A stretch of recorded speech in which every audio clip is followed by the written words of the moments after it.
सो चलिए स्टार्ट करते हैं। सो सरफेस केमिस्ट्री वाला जो चैप्टर है वो अभी बिल्कुल भी कवर नहीं हुआ है, and D and F block element I think में हमने एक बार करवा भी दिया है, ठीक है। तो जो चैप्टर आपका बिल्कुल भी नहीं हुआ है अभी, उसके ऊपर हमें फोकस करना चाहिए अकॉर्डिंग टू अवर टाइम, ठीक है। तो हम थोड़ा सा इसको फास्ट करेंगे बिकॉज हमारे पास टाइम थोड़ा कम है, एंड आप लोगों को 100% फोकस यहाँ पे रखना है। थ्योरेटिकल चैप्टर है, ठीक है। एंड कुछ एमसीक्यू डिस्कशन भी फिर हम लेंगे नेक्स्ट टाइम, एंड आज मैं आपको कुछ एमसीक्यू सेंड कर दूंगी, ठीक है। तो 1 शॉट में हम इस चैप्टर को कंप्लीट करेंगे, राइट। 2 आवर्स में हमें इसको कंप्लीट करना है आज ही। सो स्टार्ट करते हैं सरफेस केमिस्ट्री। देखिए इसमें जो है वो सबसे पहला टॉपिक आता है हमारा एब्जॉर्प्शन, ठीक है। तो एब्जॉर्प्शन आपका क्या होता है? It is a phenomena in which one substance enters into the another substance and gets uniformly distributed throughout the bulk of the another substance. सबसे पहली बात, ये एक ऐसा फिनोमिना है जिसमें क्या होता है, कोई एक सब्सटेंस जो है वो एंटर कर जाता है इनटू अनदर सब्सटेंस, ठीक है, दूसरे सब्सटेंस में, और उसके बाद वो यूनिफॉर्मली डिस्ट्रीब्यूट हो जाता है उसके अंदर, है ना, through out the bulk of the another substance. यानी कि जैसे मान लीजिए मेरे पास जो है एक बीकर है, इसके अंदर मैं पानी लेती हूँ, है ना। अब इसके अंदर मान लीजिए मैं एक ये स्पंज का पीस है ना, एक स्पंज पीस मैं इसके अंदर डाल देती हूँ, तो क्या होगा, ये जो स्पंज है ये क्या करेगा, पानी को सोख लेगा ना। तो क्या हुआ, मतलब एक सब्सटेंस पानी है ना, पानी आपका एंटर कर गया into the another substance. Another substance क्या है यहाँ पे, जो स्पंज है ना, उसके अंदर एंटर कर गया। तो इस प्रोसेस को हम क्या बोलेंगे, इस प्रोसेस को हम बोल देंगे एब्जॉर्प्शन, राइट। एग्जाम्पल्स आप और भी देख सकते हैं। देखिए जैसे जो गुलाब जामुन है ना, गुलाब जामुन के अंदर जो चाशनी होती है ना, वो उसके अंदर तक पूरी तरीके से एब्जॉर्ब्ड होती है, राइट। अब देखिए ये कप ऑफ टी है, इसके अंदर आप बिस्किट डालेंगे तो क्या होगा कि जो बिस्किट है वो क्या करेगा, वो एब्जॉर्ब कर लेगा उस टी को, है ना। तो ये एक एब्जॉर्प्शन का phenomena. Chalk in water, chalk अगर आप पानी में डालते हैं तो क्या होगा, जो चॉक है वो पानी को एब्जॉर्ब कर लेता है, ठीक है। तो यहाँ पर एक तो होता है हमारा एब्जॉर्बेंट, एक होता है हमारा एब्जॉर्बेट, एक होता है एब्जॉर्बेंट, एक होता है एब्जॉर्बेट। अच्छा, ये जो मैंने आपके सामने स्पंज और वाटर वाला एग्जांपल लिया ना, यहाँ पे जो वाटर है वो हमारा क्या है, एब्जॉर्बेट है ना। और जो कि क्या कर रहा था, जो कि एब्जॉर्ब कर रहा था, वो कौन था, स्पंज यहाँ पर एब्जॉर्ब कर रहा था ना पानी को। तो जो एब्जॉर्ब करता है वो हमारा एब्जॉर्बेंट होता है, ठीक है। और जो सब्सटेंस एब्जॉर्ब हो रहा है, the substance which is being absorbed, जो सब्सटेंस अपना एब्जॉर्ब हो रहा है उसको हम एब्जॉर्बेट बोल देते हैं।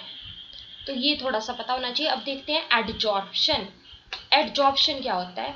एडजॉर्प्शन क्या होता है? It is a phenomena in which, ये एक ऐसा फिनोमिना है जिसमें क्या होता है जो एक सब्सटेंस है वो क्या करता है, that accumulates on the surface of the another substance. एक जो सब्सटेंस है वो दूसरे सब्सटेंस के सरफेस के ऊपर क्या हो जाएगा, एक्यूमुलेट हो जाएगा, इकट्ठा हो जाएगा इन हायर कंसेंट्रेशन। इसको हम बोलते हैं एडजॉर्प्शन का फिनोमिना, ठीक है। तो एडजॉर्प्शन फिनोमिना हमारा क्या होता है, ये एक ऐसा फिनोमिना है जिसमें क्या होता है, एक सब्सटेंस जो है एक्यूमुलेट करता है on the surface of the another substance higher concentration में, इसको बोलते हैं एडजॉर्प्शन। जैसे मान लीजिए ये टीचर है, ठीक है, तो ये बोर्ड के ऊपर लिख रहा है, तो क्या होगा कि चॉक के पार्टिकल्स क्या हो जाएंगे, ये जो बोर्ड है इसके सरफेस के ऊपर एक्यूमुलेट हो जाएंगे, राइट। तो इसको हम क्या बोलेंगे, इसको हम बोलेंगे एडजॉर्प्शन का phenomena, that is called as the phenomena of adsorption. अच्छा, इसके बाद हम देखते हैं आगे, जैसे एक हमारा होता है एडजॉर्बेट, एक होता है हमारा एडजॉर्बेंट, है ना।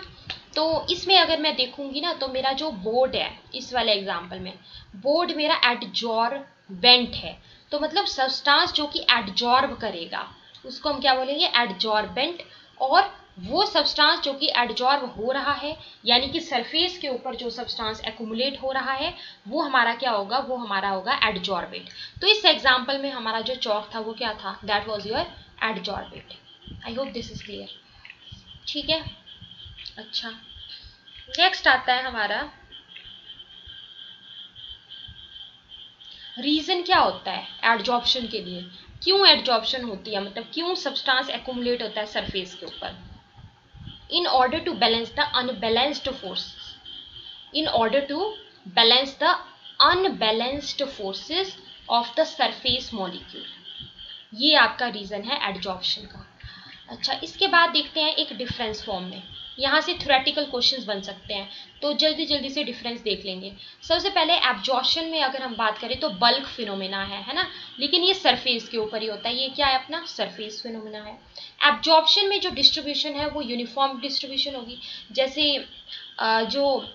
जैसे मान लीजिए चौक है ना, और वाटर है, तो जो चौक है, चौक क्या करेगा? वाटर को एब्जॉर्ब करेगा, है ना, यूनिफॉर्मली है ना। जो पानी है उसके अंदर वो पूरे तरीके से यूनिफॉर्मली डिस्ट्रीब्यूट हो जाएगा। तो यहाँ पे यूनिफॉर्म डिस्ट्रीब्यूशन, यहाँ पे non uniform distribution. Non uniform distribution यानी कि हायर कंसंट्रेशन होगी सरफेस के ऊपर, है ना। अच्छा, क्वेश्चन आता है कि कौन सा ना तो एक्सोथर्मिक है ना तो एंडोथर्मिक है। तो एब्जॉर्प्शन ना तो एक्सोथर्मिक है ना तो एंडोथर्मिक है, याद रखना। जबकि एडजॉर्प्शन अपना क्या होता है? ये हमारा एक्सोथर्मिक होता है, ठीक है। This is exothermic in nature. अच्छा, अगर हम एब्जॉर्प्शन में देखें तो रेट ऑफ एब्जॉर्प्शन यहाँ पे यूनिफॉर्म रेट के ऊपर चलता है। जबकि अगर हम एडजॉर्प्शन के केस में देखें, जो हमारा एडजॉर्प्शन होता है उसमें क्या होता है? स्टार्टिंग में तो, बिगिनिंग में तो क्या होगा? बिगिनिंग में तो जो रेट ऑफ द एडजॉर्प्शन है वो क्या होगा अपना? रैपिड होगा। क्यों? क्योंकि स्टार्टिंग में अवेलेबिलिटी है सरफेस एरिया की, राइट, क्योंकि ये आपका सरफेस फिनोमेना है एडजॉर्प्शन। तो स्टार्टिंग में availability of the surface area होने की वजह से पहले तो ये रैपिड होता है एंड उसके बाद ये फॉल कर जाता है, इट फॉल्स डाउन लेटर। क्यों? क्योंकि एंटायर सरफेस एरिया धीरे धीरे क्या हो जाएगा? आपका ऑक्युपाई हो जाएगा, ठीक है। एब्जॉर्प्शन आपका इंडिपेंडेंट है सरफेस एरिया के, और ये सरफेस फिनोमिना है, so it depends upon the surface area, ठीक है। अच्छा, ये हो गया डिफरेंस, राइट। अब देखते हैं, एक आपके पास आती है टर्म ना, यहाँ से एमसीक्यू बनता है, एक टर्म आती है दैट इज जॉर्प्शन। जॉर्प्शन क्या होता है? अगर एडजॉर्प्शन और एब्जॉर्प्शन हमारे साइमल्टेनियसली हो रहे हैं तो उसको हम क्या बोलते हैं? उसको हम जो बोलते हैं जॉर्प्शन, ठीक है। अगर एडजॉर्प्शन एंड एब्जॉर्प्शन दोनों ये साइमल्टेनियसली हो रहे हैं। अच्छा, एक आता है हमारा टर्म डीजॉर्प्शन। डी का मतलब क्या होता है? रिमूवल। मतलब जो एडजॉर्ब्ड मॉलिक्यूल है ना, जो मॉलिक्यूल एडजॉर्ब हुआ सरफेस के ऊपर, उसके रिमूवल को क्या बोलेंगे? डीजॉर्प्शन बोल देंगे। इसके बाद पढ़ेंगे हम टाइप्स ऑफ एडजॉर्प्शन। आपके सिलेबस में टॉपिक है, देखिए पहले आपके सिलेबस में टॉपिक है एडजॉर्प्शन, ठीक है। फिर आपके सिलेबस में टॉपिक है, सिलेबस वाइज हम चल रहे हैं, ठीक है। सिलेबस में टॉपिक है फिर आपका फिजिजॉर्प्शन एंड कैमिजॉर्प्शन। ये टॉपिक है सिलेबस में, फिजिजॉर्प्शन एंड कैमिजॉर्प्शन, ठीक है। तो फिजिजॉर्प्शन और कैमिजॉर्प्शन के बीच में डिफरेंस फॉर्म में देख लेते हैं पहले तो। इसका ना थोड़ा सा मैं आपको लॉजिक समझाती हूँ, थोड़ा आप इस पिक्चर को देखिए तब आपको क्लियरिटी आ जाएगी, मतलब ये समझाने के लिए सिंपल। टाइप्स ऑफ एडजॉर्प्शन है ना, एक में देखो, एक वीक है एक स्ट्रॉन्ग है ना। ये देखो वीक सा आदमी खड़ा हुआ है ना, यहाँ पे वीक सा आदमी खड़ा है, ये स्ट्रॉन्ग है ना। तो ऐसे समझिए, जो वीक वाला होगा वहां पे वैंडरवॉल फोर्सेस होंगी, जो स्ट्रॉन्ग वाला होगा वहां पर कोवेलेंट बॉन्ड होगी। आपको पता है कोवेलेंट बॉन्ड एक स्ट्रॉन्ग बॉन्ड होती है ना। तो एक होती है हमारी फिजिकल एडजॉर्प्शन, एक होती है हमारी केमिकल एडजॉर्प्शन, राइट। इसी को हम बोल देते हैं फिजिजॉर्प्शन या फिर केमिजॉर्प्शन। क्लियर? अब डिफरेंस फॉर्म में देख लीजिए, यहाँ से थ्योरेटिकल क्वेश्चन क्या क्या बन सकते हैं। तो पहला पॉइंट देखते हैं, मैंने बताया वो वीक वाली फोटो दिमाग में रखनी है फिजिजॉर्प्शन में ना। तो जो मॉलिक्यूल्स हैं, मतलब एडजॉर्प्शन हो रही है तो जो सब्सटेंसेस हैं वो आपके सरफेस के ऊपर एक्यूमुलेट होंगे, ठीक है। तो मॉलिक्यूल्स आपके सरफेस के ऊपर अट्रैक्ट हो रहे हैं तो कुछ ना कुछ तो वहां पर फोर्सेस होंगी, right. So molecules they are attracted to the surface, कौन सी फोर्सेस के द्वारा? वैंडरवॉल फोर्सेस के द्वारा, आपको बताया है ना। केमिजॉर्प्शन में क्या होता है कि जो मॉलिक्यूल्स हैं they are held to the surface by the chemical bonds, है ना। सरफेस के ऊपर एक्यूमुलेट हो रहे हैं केमिकल बॉन्ड के द्वारा, क्लियर। अच्छा, वैंडरवॉल फोर्सेस है तो ये वीक है ना, वो वीक वाला आदमी दिमाग में रखना। ये क्या है? रिलेटिवली वीक है, ये क्या है? रिलेटिवली स्ट्रॉन्ग है। केमिकल बॉन्ड स्ट्रॉन्ग होती है, राइट। बस ऐसे माइंड में रखिए ना, डिफरेंस आप कभी नहीं भूलोगे, कभी भी नहीं भूल सकते आप डिफरेंस, इट्स माई गारंटी। दिमाग में ऐसे रखो कि बस उस पिक्चर को रखो दिमाग में, ये वीक सा एक स्ट्रॉन्ग सा आदमी है ना, तो ये जो वीक वाला है ना, इसके अंदर सब कुछ कम कम ही होगा। मैं आपको बताती हूँ कैसे याद रखेंगे। देखिए यहाँ पे ऐसे याद रखना ना, इसमें देखिए पहले तो हीट ऑफ एडजॉर्प्शन भी लो है, राइट, हीट ऑफ एडजॉर्प्शन भी लो है। कैमिजॉर्प्शन में हीट ऑफ एडजॉर्प्शन क्या याद रखेंगे, हाई है ना, स्ट्रॉन्ग था ये, high heat of adsorption. Clear, कितनी होती है, तो यहाँ पर जो रेंज होती है ना फिजिजॉर्प्शन के केस में, वो होती है लगभग 20 से लेकर के 40 किलो जूल पर मोल, ठीक है, 20 to 40 किलो जूल पर मोल। अब यहाँ पे कैसे याद रखेंगे, यहाँ पे आप याद रखिए, यहाँ पे ना 40 एंड हुआ, यहाँ पे 20 से 40 किलो जूल पर मोल है ना, तो यहाँ पे आप ना इस 40 को उठा लो, याद रखने के लिए बता रही हूँ, इस 40 को यहाँ पे उठा लो और यहाँ पे ना 20 में एक जीरो लगा दो, तो याद हो गया 40 से लेकर के 200 किलो जूल पर मोल, ठीक है। फिजिजॉर्प्शन अपना क्या होता है, रिवर्सिबल होता है। देखो ऐसे समझो ये बेकार सा है, बेकार सा था ना, ये वीक है सब कुछ, फोर्सेस भी यहाँ पर, हीट ऑफ एडजॉर्प्शन भी लो है अपने पास, तो ये रिवर्सिबल है, आसानी से रिवर्स हो जाएगा। क्लियर, जबकि ये देखो इतनी strong chemical bond is there, हो सकता है क्या रिवर्स, ये no, never, it is irreversible, ठीक है। अब नेक्स्ट मैं आपको याद करवाती हूँ ये कैसे याद रखेंगे कि फिजिजॉर्प्शन के केस में मल्टीपल लेयर, यहाँ से ना क्वेश्चन ऐसे ही बन के आता है, आप कुछ टेस्ट सीरीज में भी क्वेश्चन देखेंगे, जैसे जो आप टेस्ट सीरीज दे रहे होंगे उसमें भी आप देखेंगे क्वेश्चन इस टाइप से आता है कि which of the following is an important characteristic of the फिजिजॉर्प्शन और which of the following is the characteristic of the कैमिजॉर्प्शन, इस टाइप से क्वेश्चन आता है, ठीक है। तो मतलब करेक्ट और इनकरेक्ट स्टेटमेंट बेस्ड। सो देखिए फिजिजॉर्प्शन में अगर आप देखते हैं, so it involves the formation of the multi layer of the adsorbed particles, multi layer, ठीक है, फिजिजॉर्प्शन के केस में मल्टी लेयर, और कैमिजॉर्प्शन के केस में यूनिलेयर। मोनो लेयर याद नहीं रखो, यूनिलेयर याद रखो तो इजीली याद हो जाएगा।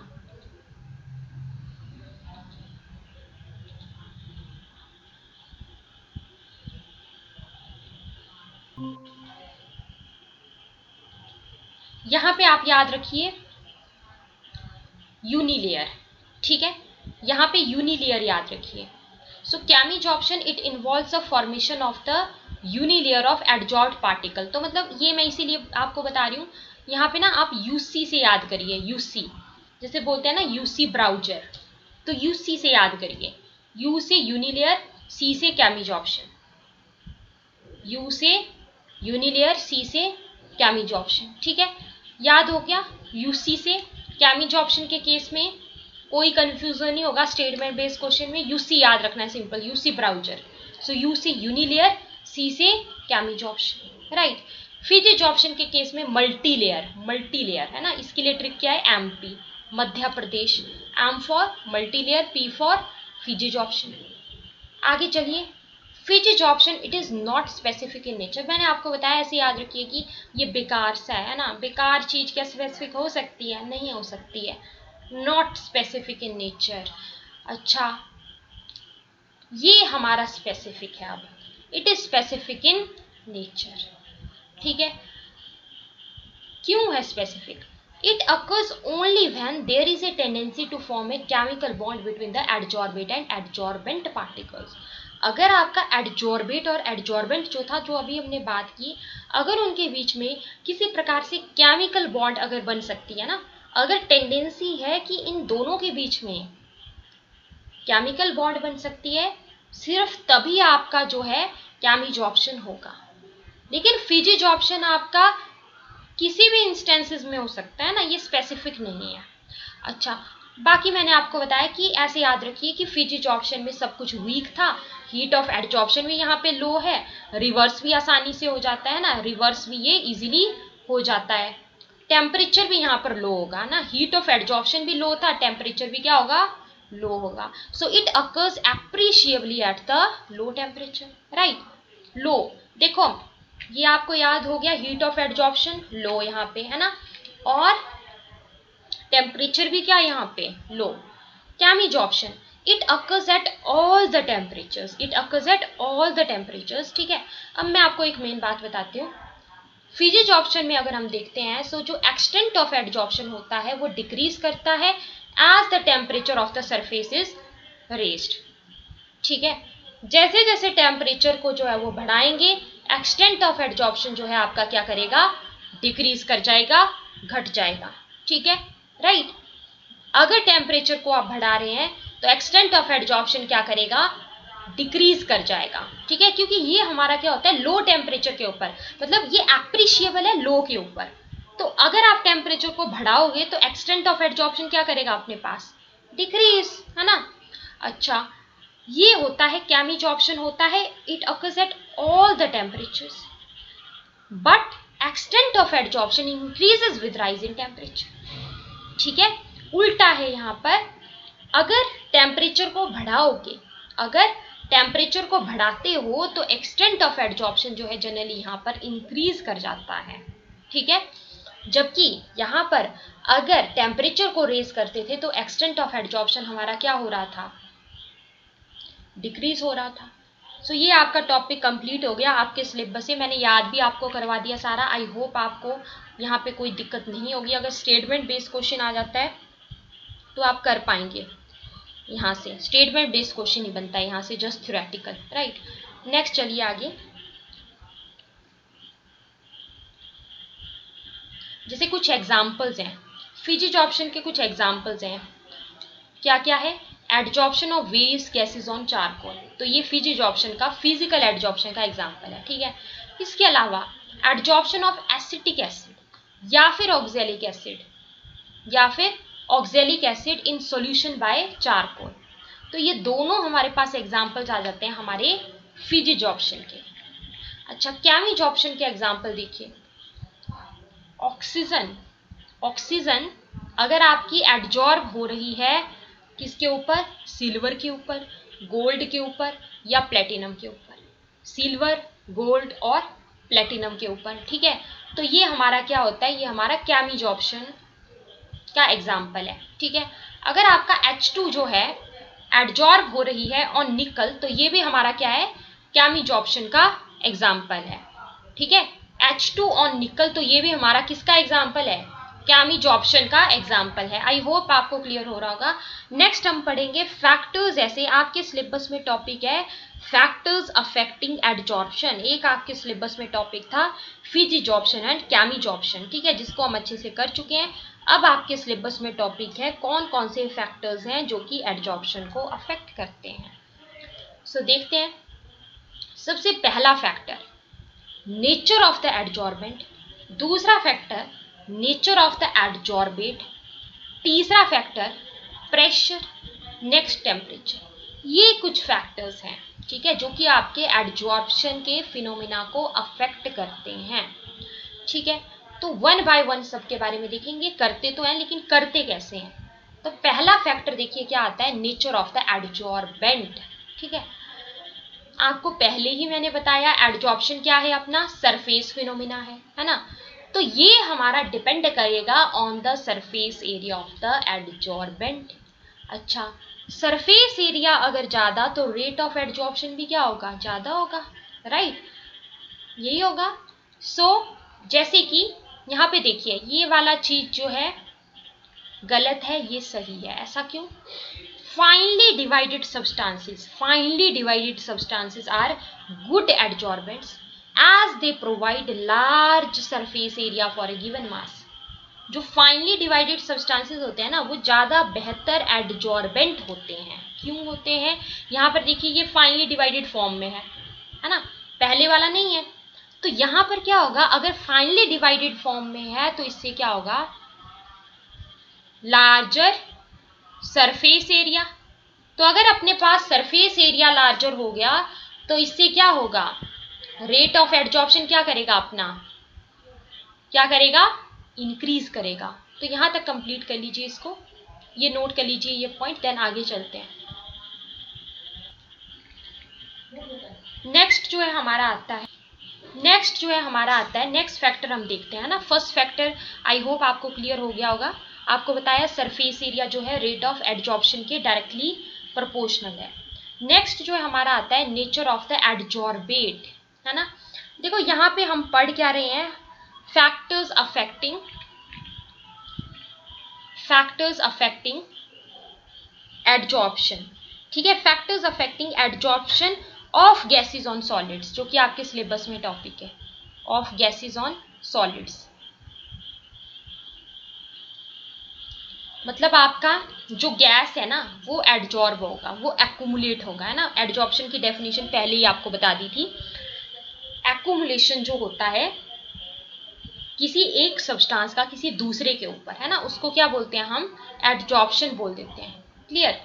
तो क्या है कि एडजॉर्प्शन में अगर आप देखते हैं तो adsorption of gases on solids, ये आपके सिलेबस में टॉपिक है। तो अब आपको ये वाली चीज समझ में आएगी, ये मैं क्यों बोल रही हूँ, nature of the adsorbate gas, है ना।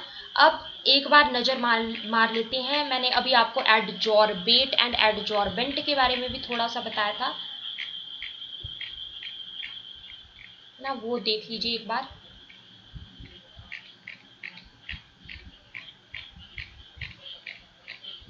जैसे ये वाला एग्जाम्पल लिया था ना यहाँ पे, teacher is writing on the board, देखिए, है ना। तो यहाँ पे क्या होगा कि चौक के पार्टिकल्स ये बोर्ड के सरफेस के ऊपर एक्यूमुलेट हो जाएंगे, ठीक है। तो यहाँ पे हमारा जो बोर्ड था वो क्या था, एडजॉर्बेंट की तरह काम कर रहा है ना। और जो चीज एडजॉर्ब होगी, मतलब जो एक्यूमुलेट होगी, वो अपने पास क्या होगी, एडजॉर्बेट होगा, that will be your adsorbate. ठीक है, ये जस्ट रिमाइंड करवा दिया, जैसे मैं बोलती जा रही हूँ एडजॉर्बेट एडजॉर्बेंट, तो आपको कंफ्यूजन ना हो, तो इसलिए रिमाइंड करवा दिया, ठीक है। तो नेचर ऑफ द गैस, मतलब यहाँ पर एडजॉर्बेट क्या होगा, जो कि आपका एक्यूमुलेट होगा सरफेस के ऊपर ना। तो हमारा जो टॉपिक है वो क्या है, factors affecting adsorption of gases on the solids. तो मतलब यहाँ पर जो हमारा गैस होगा वो हमारा किसकी तरह काम करेगा, एडजॉर्बेट की तरह काम करेगा, है ना, that is adsorbed on the solid, right. तो क्या होता है, ये पॉइंट आपका बहुत इंपॉर्टेंट है, जो हमारी इजीली लिक्विफाइएबल गैसेस होती हैं, ठीक है। अब इजीली लिक्विफाइएबल गैसेस कौन सी हो गई आपकी, जिनकी हायर टेंडेंसी है टू बिकम द लिक्विड, मतलब इजीली ये हमारी लिक्विफाई हो जाएंगी, है ना, लिक्विड में आसानी से जो बदल जाएंगी। तो ऐसी जो गैसेस होती हैं, easily liquefiable gases having higher tendency to become liquid, which in turn should have greater intermolecular forces of attraction. Easily liquefiable gases are adsorbed at a greater extent. Main बात क्या है, गैस आपका हम पढ़ रहे हैं adsorption, factors affecting adsorption of the gas on the solid. तो क्या है कि अगर अब गैस का अगर नेचर ऐसा होगा कि गैस आपकी इजीली लिक्विफाइएबल गैस है, ठीक है, तो वो उतनी ही ज्यादा एक्सटेंट में एडजॉर्ब होगी आपके सरफेस के ऊपर, ये बात बस आपको याद रखनी है, ठीक है। जितनी ज्यादा इजीली लिक्विफाइएबल गैस होगी उतनी ही ज्यादा वो एडजॉर्ब होगी सरफेस के ऊपर। क्लियर। अब क्रिटिकल टेम्परेचर के बीच में और इसके बीच में क्या रिलेशनशिप आता है, ये आप एक बार यहाँ पे ध्यान से देख लेंगे, यहाँ से क्वेश्चन बन जाता है कई बार। सो देखिए, higher the critical temperature of a gas more easily it will be liquefied. जितना ज्यादा, अब आपको ये पता लग गया easily liquefiable gases they are easily adsorbed, ठीक है। अब आप ये भी यहाँ पे देख सकते हैं कि अगर critical temperature of a gas जो है हायर होगा तो उतना ही ज्यादा इजिली आपकी गैस क्या होगी, उतना ही ज्यादा इजीली आपकी गैस क्या होगी, एडजॉर्ब होगी, है ना। अब मैं आपको बताती हूँ, जैसे ये टेबल है ना, यहाँ से क्वेश्चन कैसे बन सकता है। देखिए, जैसे ये कुछ गैसेस आपको गिवन है, मान लीजिए, है ना, क्रिटिकल टेम्परेचर की वैल्यू आपको गिवन है, मान लो यहाँ पे आपसे पूछ लिया गया कि आप इसको अरेंज करिए, मतलब कौन सी गैस सबसे ज्यादा इजीली एडजॉर्ब होगी इसके आधार पे, ठीक है। तो ये डाटा आपके पास दिया गया होगा। जैसे आप इस डाटा से एक चीज देख सकते हैं कि SO3 के केस में जो क्रिटिकल टेम्परेचर दिया गया है वो आपको दिया गया है 430, अमोनिया केस में 406, है ना। तो यहाँ पर आप देख सकते हैं कि एडजॉर्प्शन सबसे ज्यादा किसके केस में है, SO2 के केस में, ठीक है, 380 है ml के हिसाब से। क्रिटिकल टेम्परेचर भी सबसे ज्यादा किसके केस में है, SO2 के केस में है। क्रिटिकल टेम्परेचर भी इसी के केस में सबसे ज़्यादा है। तो आपको क्या बताया कि higher the critical temperature of a gas, अगर हायर होगा गैस का क्रिटिकल टेम्परेचर तो वो उतना ही ज़्यादा इजीली लिक्विफाई होगी, मैंने आपको बताया ना। और जो जितना ज़्यादा इजीली लिक्विफाई होगी वो उतना ही ज़्यादा इजीली क्या होगी, उतना ही ज़्यादा ग्रेटर एक्सटेंट पे क्या होगी, एडजॉर्ब होगी। क्लियर। तो बस ये डाटा इसीलिए इम्पॉर्टेंट है कि अगर क्रिटिकल टेम्परेचर आपको दे दिया जाए तो बस आपको, अगर डाटा गिवन है, कुछ गैसेस आपको दे दी जाए क्वेश्चन में डाटा, तो आपसे पूछ लिया जाए कि which of the following will be most easily adsorb, है ना। तो जैसे आप देख सकते हैं जो हमारा ना अमोनिया है, ये भी आपको याद रखना है, अमोनिया है, SO2 है ना, ये इजीली लिक्विफाइबल गैसेज में आती है हमारी, जबकि जो हाइड्रोजन है वो लीस्ट वाले में आते हैं, है ना, जिसकी वजह से इनकी एडजॉर्प्शन भी कम होती है। ये चीज़ें यहाँ पे मेन इंपॉर्टेंट है। तो इसका मतलब ये हुआ कि अगर क्रिटिकल टेम्परेचर डिक्रीज कर रहा था तो ईज ऑफ लिक्विफिकेशन भी क्या कर रहा था, डिक्रीज, और एडजॉर्प्शन भी क्या करेगा, डिक्रीज। यहाँ तक बताइए, यहाँ तक क्लियर है? Audio video clear, each and everything is clear? Can we proceed further? Tell me in the chat box. चलिए आगे चलते हैं। नेक्स्ट जो फैक्टर है वो हमारा आता है, that is temperature of the surface, temperature of surface. ठीक है। तो अभी मैंने थोड़ी देर पहले आपको क्या बताया कि एडजॉर्प्शन एक एक्सोथर्मिक प्रोसेस होता है, बताया ना ये बात। ये एक MCQ यहाँ से बन गया एक। ठीक है। तो क्या होता है, आपने पढ़ा होगा, अगर थोड़ा बहुत आइडिया तो होगा, ली चटेलियर प्रिंसिपल का, इक्विलिब्रियम चैप्टर में हम पढ़ते हैं। So according to the Le Chatelier principle क्या होता है कि अगर कोई एक्सोथर्मिक प्रोसेस है ना तो वो आपका फेवर्ड होगा लो टेम्परेचर के ऊपर, राइट। सो याद रखिएगा, ये वाली बात तो आपको क्लियर हुई कि लो टेम्परेचर के ऊपर ये फेवरेबल होगा, है ना, according to Lee Chatelier principal, क्योंकि ये एक एक्सोथर्मिक प्रोसेस है। क्लियर। अब अगर एडजॉर्प्शन से डीजॉर्प्शन होगी, डीजॉर्प्शन आपको बताया जो रिमूवल है एडजॉर्ब्ड सब्सटेंसेस का, उसको डीजॉर्प्शन बोलते हैं, तो डेल्टा H पॉजिटिव होगा। और अगर उल्टा होगा इससे तो डेल्टा H क्या होगा, नेगेटिव होगा। ठीक है, डेल्टा H जो है वहां पे नेगेटिव होगा। नेक्स्ट आता है हमारा फैक्टर्स हो गए ना, और आपके सिलेबस में टॉपिक है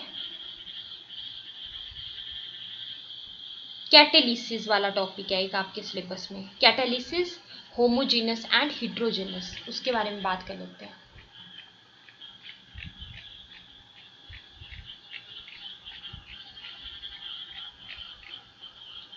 ये आपके सिलेबस में टॉपिक है कैटेलिसिस। ठीक है, उससे पहले मैं आपको कैटेलिस्ट के बारे में थोड़ा सा बता देती हूँ। कैटेलिस्ट हमारा क्या होता है, कैटेलिस्ट आप लोगों को इतना तो पता होगा कि कैटेलिस्ट हमारे जो रेट ऑफ रिएक्शन है उसको इंक्रीज करता है ना। अगर आपका रिएक्शन जो है, अगर without adding a suitable catalyst, अगर मान लीजिए 4 घंटे में हो रहा है ना, तो एक सुटेबल कैटेलिस्ट ऐड करने पर क्या होता है, जो आपका रिएक्शन है that will take less time. सो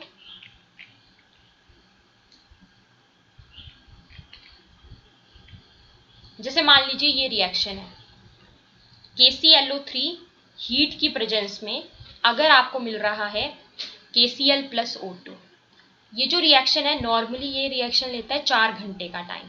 ठीक है, लेकिन अगर आप यहाँ पर एक सुटेबल कैटेलिस्ट डालते हो, जैसे आप यहाँ पे डालते हो MnO2, MnO2 क्या होता है, मैंगनीज डाइऑक्साइड, है ना। तो ये हमारा क्या है, ये एक क्या है, कैटेलिस्ट है ना, जो कि यहाँ पे आप यूज कर रहे हैं। तो क्या होगा कि यही सेम रिएक्शन आपका कंप्लीट हो सकता है 15 मिनट में भी, जो कि पहले 4 घंटे का टाइम ले रहा था। तो मतलब इसका मतलब ये हुआ कि रिएक्शन आपका कम टाइम में कंप्लीट हो रहा है, राइट।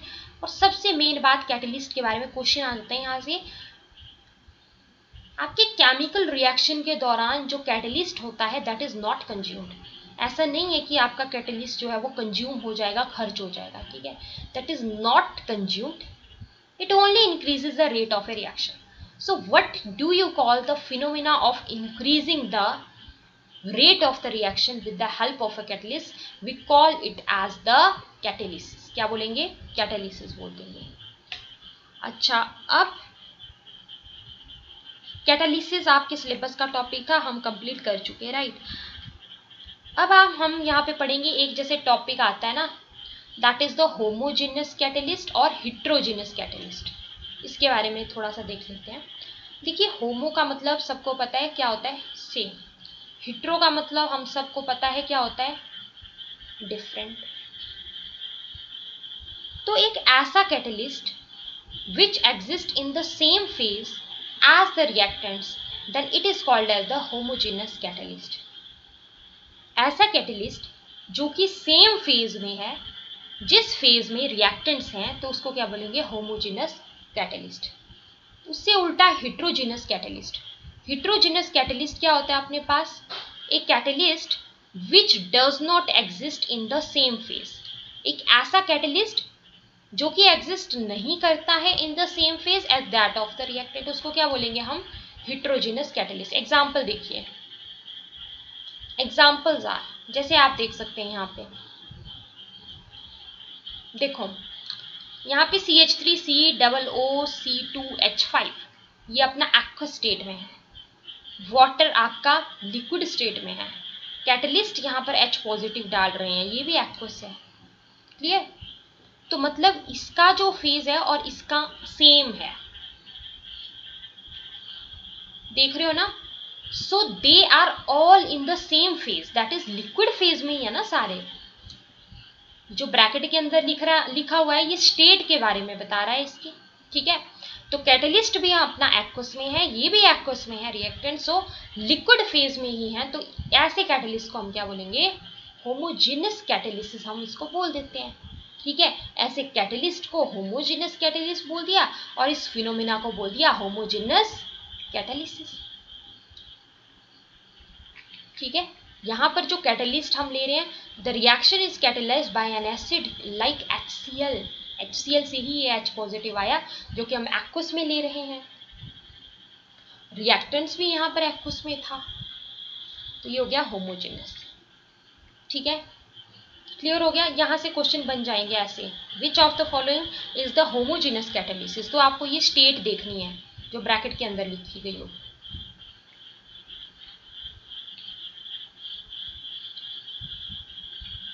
आगे और बताती हूँ. जैसे हिट्रोजेनस में देखिए, हिट्रोजेनस में देखो यहाँ पे ना,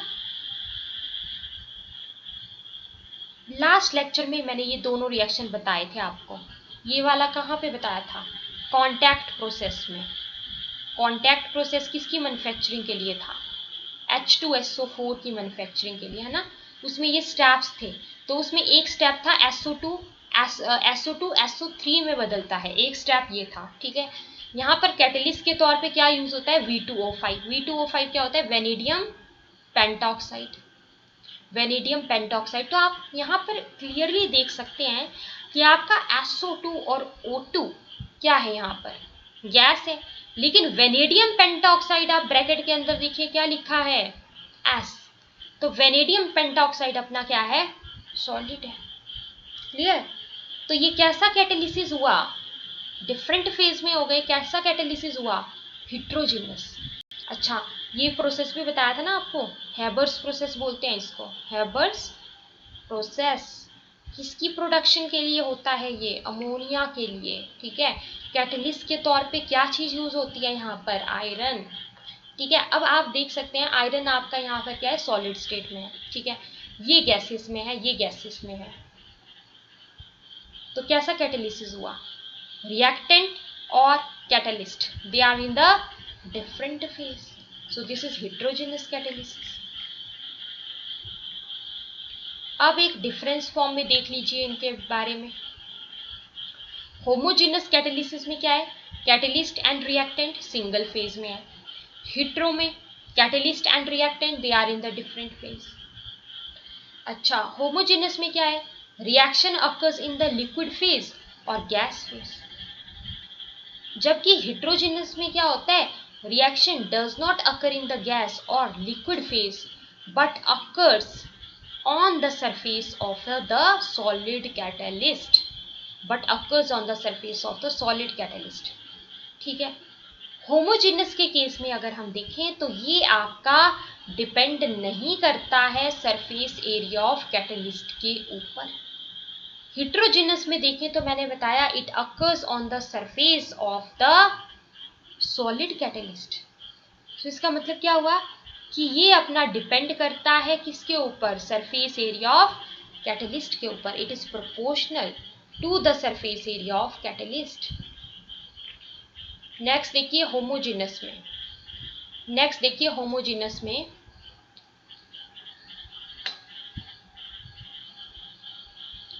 मेन पॉइंट देखिए क्या है, ये वाला देखो, फिफ्थ पॉइंट, ये इंपॉर्टेंट है। Catalyst cannot be easily separated from the products of the reaction, क्योंकि दोनों सेम फेज में थे, है ना। अगर दोनों सेम फेज में थे तो आप जो है वो इजीली सेपरेट नहीं कर सकते हैं, ऐसे याद रखिए। यहाँ पर it can be easily separated क्योंकि डिफरेंट फेज में है। ठीक है, होमोजीनियसली कैटेलाइज रिएक्शंस जो हैं ऑफन लिटिल फास्टर होते हैं, लेकिन हेट्रोजीनियसली कैटेलाइज रिएक्शंस ऑफन स्लोअर होते हैं।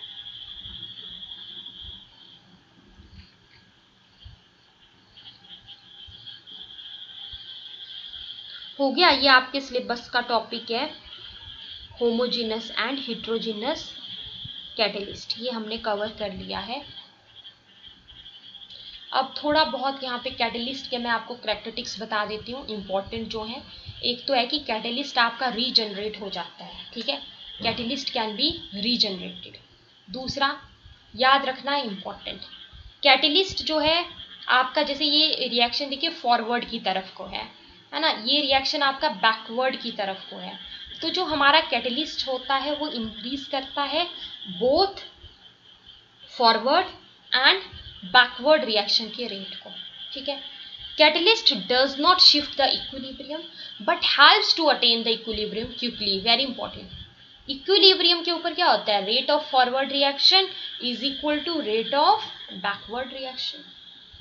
तो जो हमारा कैटलिस्ट होता है ये आपके इक्विलिब्रियम को शिफ्ट तो नहीं करता है, लेकिन सहायता करता है टू अटेन द, ताकि इक्विलिब्रियम स्टेट जल्दी अटेन हो जाए।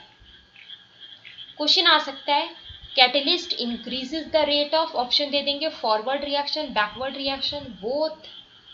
सो it increases the rate of both the reaction.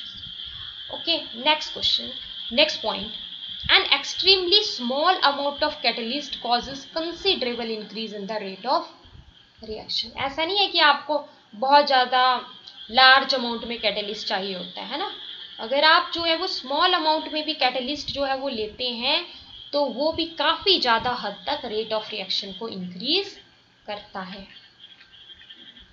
अच्छा, इसके बाद देखिए बहुत बहुत important point, A catalyst does not initiate a reaction। जब भी हम कोई कैटलिस्ट डालते हैं किसी रिएक्शन में तो वो आपके रिएक्शन को इनिशिएट नहीं करता है, स्टार्ट नहीं करेगा, इनिशिएट नहीं करेगा, लेकिन उसके रेट को बढ़ाएगा, enhances the rate of reaction.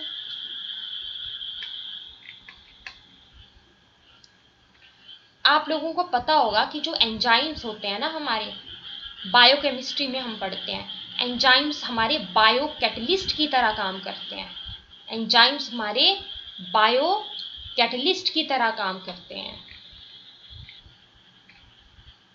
जैसे देखिए, जैसे ये बायोकेमिस्ट्री में पढ़ते हैं इसको, है ना, जैसे केन शुगर है, सुक्रोज, इसका फॉर्मूला क्या होता है, C12H22O11। ठीक है, इसका हाइड्रोलिसिस होता है, किस एंजाइम की प्रेजेंस में होता है, क्वेश्चन इंपॉर्टेंट, बायोकेमिस्ट्री में से है ये, इनवर्टेज एंजाइम की प्रेजेंस में। ठीक है, तो क्या बनता है, ग्लूकोज और फ्रक्टोज हमें मिल जाता है। यहाँ पे ग्लूकोज और फ्रक्टोज का फॉर्मूला सेम ही होता है। ठीक है, अब जैसे आप देखिए एंजाइम कैटेलाइज्ड रिएक्शन, मतलब यहाँ पे ना एंजाइम एज ए कैटलिस्ट काम कर रहा है। जैसे कि ये इंपॉर्टेंट है, conversion of glucose two ethyl alcohol, ये फर्मेंटेशन का रिएक्शन आता है ना, फर्मेंटेशन आप लोगों को पता होगा एनएरोबिक रेस्पिरेशन है, ऑक्सीजन की एब्सेंस में होता है ये। यहाँ पे कौन सा एंजाइम लगता है? जाइमेज एंजाइम, ठीक है। इथाइल अल्कोहल में ये बदल जाएगा। कौन सी गैस रिलीज होती है इसमें? CO2। नेक्स्ट पढ़ते हैं, ये हमारा यूरिया का फॉर्मूला है। यूरिया जब आपका डिकम्पोज करेगा यानी कि टूटेगा अमोनिया में और कार्बन डाइऑक्साइड में, तो कौन सा एंजाइम लगता है? यूरिएज एंजाइम लगता है यहाँ पे, यूरिएज एंजाइम। प्रॉपर्टीज क्या होती है एंजाइम की? सबसे पहला efficiency, they are highly efficient catalyst, increases the rate by 10⁸ to 10⁻20 times, है ना। कैटलिस्ट की तरह एक्ट करते हैं, हाईली एफिशिएंट कैटलिस्ट की तरह एक्ट करते हैं। Next, enzymes they are specific in nature, enzymes they are specific in nature. इस बात का क्या मतलब है? इस बात का ये मतलब है कि each enzyme catalyses only one reaction, हर एक एंजाइम एक रिएक्शन को, एक पर्टिकुलर रिएक्शन को कैटेलाइज करेगा, ठीक है। नेक्स्ट, स्मॉल क्वांटिटी, जैसे कैटेलिस्ट में पढ़ा ना, स्मॉल क्वांटिटी इज नीडेड, क्यों? Because they are regenerated, same as that of catalyst. अच्छा, एंजाइम्स जो है बहुत इंपॉर्टेंट, एंजाइम्स आपका ऑप्टिमम टेम्परेचर और पीएच के ऊपर काम करता है। एंजाइम जो है, मतलब क्वेश्चन जैसे कई बार पूछ लेते हैं कि which of the following statement is incorrect, उसमें लिख देंगे कि enzymes they work at any pH और any temperature. No, they work at a particular optimum temperature and pH.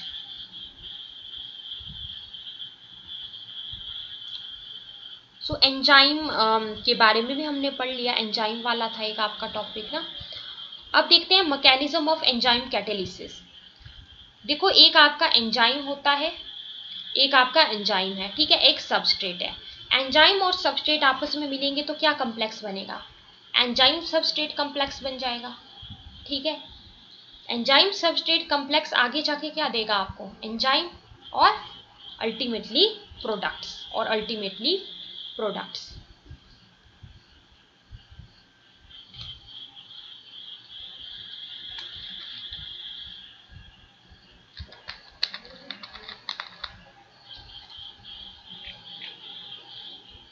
आपके सिलेबस में और टॉपिक है colloidal state and classification of colloids, ठीक है। तो ये हम पढ़ लेंगे सिलेबस का अगला टॉपिक अब। सो देखिए, एक तो होते हैं हमारे ट्रू सॉल्यूशन, ठीक है, एक होते हैं आपके कोलोइड्स, एक होते हैं अपने सस्पेंशन। जैसे सॉल्ट अगर आप पानी में डिसॉल्व करते हो तो वो होमोजेनस होगा, ठीक है, अच्छे से मिक्स हो जाएगा। स्टार्च अगर आप पानी में डालते हैं तो वो हेट्रोजेनस होगा। अगर आप सैंड डालते हैं पानी के अंदर तो वो भी क्या होगा? हेट्रोजेनस होगा, ठीक है। पार्टिकल साइज के बेसिस के ऊपर नोट करिए, जो हमारा ट्रू सॉल्यूशन होता है उसके केस में जो पार्टिकल साइज की जो रेंज होती है ना, वो लगभग 0.1 नैनोमीटर से लेकर के 1 नैनोमीटर के बीच में होता है, ठीक है। अब कोलॉइड में अगर आपको ये कोलॉइडल रेंज याद रखनी है, ट्रू वाली चीज उठाइए, 1 के ऊपर ये एंड हुआ, 1 नैनोमीटर से लेकर के 10⁻³ नैनोमीटर यहाँ पे अपना क्या रहेगा? पार्टिकल साइज रहेगा। सस्पेंशन के केस में पार्टिकल साइज इससे ज्यादा, 10⁻³ नैनोमीटर से लार्जर, क्लियर? यहाँ पे इससे ज्यादा, क्योंकि आप देखो सैंड तो पानी के अंदर घुलेगा ही नहीं, है ना। इतने बड़े बड़े पार्टिकल्स आपके अनडिसॉल्व्ड स्टेट में रह जाएंगे। अब बात करते हैं कोलॉइड, जो कि अभी हमारा सिलेबस का टॉपिक है, कोलॉइड्स। अच्छा, यहाँ पर आप देखिए, अगर आप मान लीजिए स्टार्च को पानी के अंदर डिसॉल्व करते हैं तो ये कोलॉइडल सॉल्यूशन बन गया। मैंने आपको बताया पार्टिकल साइज का रेंज मैंने आपको बता दिया। तो एक होता है आपका डिस्पर्जन मीडियम, एक होता है आपका डिस्पर्स्ड फेज, ठीक है।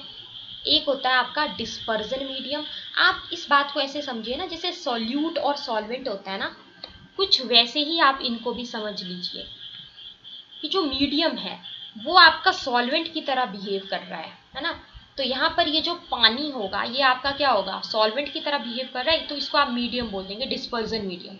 सॉल्यूट मान लीजिए आपका डिस्पर्स्ड फेज की तरह बिहेव कर रहा है, तो यहाँ पे जो स्टार्च होगा ना वो आपका क्या बिहेव करेगा, as a dispersed phase.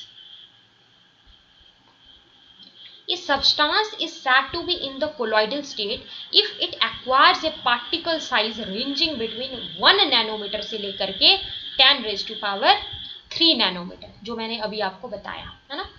On treatment with a solvent, अगर इतना साइज ये एक्वायर कर लेता तो समझ लेंगे आप कि ये कोलॉइडल रेंज में है, राइट। अच्छा, जो अभी मैंने आपको चीज बताई, dispersed phase, dispersion medium, never confuse, just your dispersed phase, that is your analogous to the solute in the solution. Dispersion medium, that is analogous to the solvent. आपके सिलेबस में टॉपिक है क्लासिफिकेशन ऑफ कोलॉइड्स, तो ये आपका table है classification of colloids का। सो देखिए, सबसे पहले dispersed phase, dispersion medium, name of the colloidal system. यहाँ से क्वेश्चन मतलब ऐसे बन जाते हैं लाइक इमल्जन्स क्या होंगे, जेल क्या होगा, ठीक है। तो इस टेबल को थोड़ा सा आप देख लीजिए। जैसे अगर डिस्पर्स्ड फेज, डिस्पर्जन मीडियम दोनों सॉलिड सॉलिड हैं, तो जो कोलॉइडल सिस्टम बनेगा उसको बोलेंगे सॉलिड सोल। अगर डिस्पर्स फेज सॉलिड है, मीडियम लिक्विड है, तो क्या बोलेंगे, सोल बोलेंगे उसको, है ना। अगर आपका डिस्पर्स्ड फेज सॉलिड है और मीडियम गैस है, यानी कि सॉलिड इन गैस, तो उसको एरोसोल बोलेंगे। ऐसे कोलॉइडल सिस्टम को एरोसोल बोलेंगे। अगर लिक्विड है इन सॉलिड, दैट क्या बोलेंगे, जेल। अगर लिक्विड इन लिक्विड है तो इमल्सन। एक दो बार पढ़ेंगे तो याद हो जाएगा अच्छे से ये टेबल, ठीक है। इसका स्क्रीनशॉट ले लीजिए और इसके एग्जांपल्स भी देख लेना, इसका स्क्रीनशॉट ले लीजिए। जेल वाला इंपॉर्टेंट है, इमल्सन लिक्विड इन लिक्विड वाला इंपॉर्टेंट है, एरोसोल वाला इंपॉर्टेंट है। इसका स्क्रीनशॉट ले लीजिए, एक दो बार रीड आउट करना, अच्छे से याद हो जाएगा आपको। ये बस ये वाले मेन है जो मैंने आपको बताया। ये जो बहुत मेन है वो ये वाले, जेल वाला आ जाता है ना कि colloidal solution of liquid in solid is known as, option दे देंगे कि जेल बोलते हैं, इमल्सन बोलते हैं, क्या बोलते हैं ना, इस टाइप से। एग्जाम्पल थोड़ा देख लेना, स्क्रीनशॉट ले लो इसका।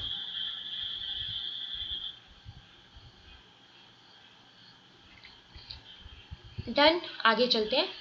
आगे क्लासिफिकेशन में जैसे आपके सिलेबस में पॉइंट है lyophilic and lyophobic colloidal solutions, ठीक है। तो इसके बारे में हम बात कर लेते हैं जरा। लायोफिलिक एंड, ये दोनों ही आपके सिलेबस में है ना क्लासिफिकेशन में, लायोफिलिक भी है, लायोफोबिक भी है, और जो चार्ट में इससे आगे जो दिया है ना, स्क्रीनशॉट ले लीजिए इसका, ये भी आपके सिलेबस में है, मल्टी मॉलिक्यूलर कोलॉइड्स। बाकी आपको पीडीएफ नोट्स मिल जाएंगे ग्रुप में, वहां से भी आप चेक कर सकते हैं। Multi molecular colloids, macro molecular colloids, associated colloids.